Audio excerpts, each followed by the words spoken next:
UDF ഒരു ജനാധിപത്യ ഒരു രീതിയിൽ മുമ്പോട്ട് പോകുന്ന ഒരു പ്രസ്ഥാനം എന്നുള്ള നിലയിൽ എല്ലാ ആളുകളെയും ഉൾക്കൊള്ളുന്ന, എല്ലാ ആളുകളെയും അതിന്റെ ഒപ്പം നിർത്തുന്ന ഒരു ജനാധിപത്യ സമീപനം UDFന് ശരിക്കും ഉണ്ട്.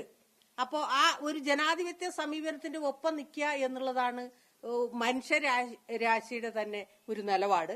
ആ ഒരു നിലപാട് അനുസരിച്ച് ഇപ്പോ ഞങ്ങളുടെ JRP ജനാധിപത്യ രാഷ്ട്രീയ പാർട്ടിയിലും വളരെ നീണ്ടകാലത്തുള്ള ചർച്ച ഞങ്ങളുടെ ഇടയിൽ തന്നെ തമ്മിൽ നടന്നിട്ടുണ്ട്.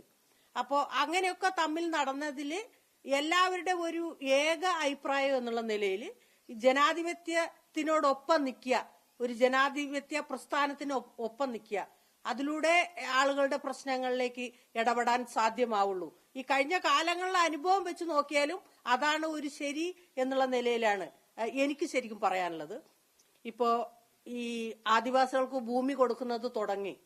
ഇപ്പോ AMന്റെ അരി പോലും കൊടുക്കുന്നില്ലേ? അത് 2001 ഞങ്ങളുടെ സെക്രട്ടേറിയറ്റിന്റെ മുമ്പിലുള്ള ഒരു കുടിൽക്കെട്ടൽ സമരത്തിലൂടെയാണ് ശരിക്കും ആ പ്രക്രിയ കൊണ്ടുവന്നത്. അന്ന് ശരിക്കും UDF ഗവൺമെന്റ് ആയിരുന്നു അധികാരത്തിലുണ്ടായിരുന്നത്. 6 മാസത്തേക്കുള്ള ഒരു സൗജന്യ റേഷനായിരുന്നു പ്രഖ്യാപിച്ചത്. അപ്പോൾ നമ്മളുടെ ഇടപെടൽ കൊണ്ട് അത് നിരന്തരമായിട്ടുള്ള ഒരു സൗജന്യ സംവിധാനത്തിലേക്ക് 2001 ശേഷം വരുവാണ് ചെയ്തത്. ഇപ്പോ ഈ ട്രൈബൽ പ്രൊമോട്ടർമാരുടെ ഈ തസ്തിക പോലും നമ്മുടെ ഈ സമരത്തിനോടൊപ്പം ഉണ്ടാക്കിയത് അത് UDF ഗവൺമെന്റ് തന്നെയാണ് ഉണ്ടാക്കിയത്.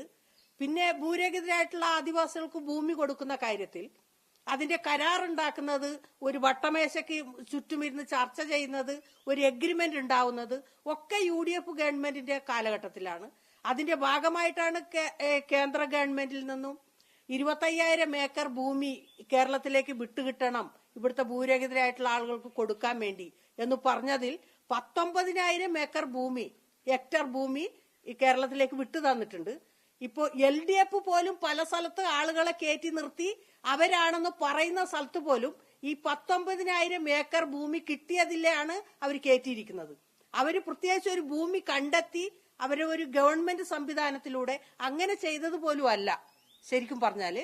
അപ്പോ ഈ ജനാധിപത്യ UDF പോലുള്ള ഒരു ഗവൺമെന്റ് ആണ് ആദിവാസികൾക്ക് അനുകൂലമായിട്ടുള്ള ഒട്ടനവധി കാര്യങ്ങൾ ഈ കഴിഞ്ഞ കാലങ്ങളിൽ ചെയ്തിട്ടുള്ളത്.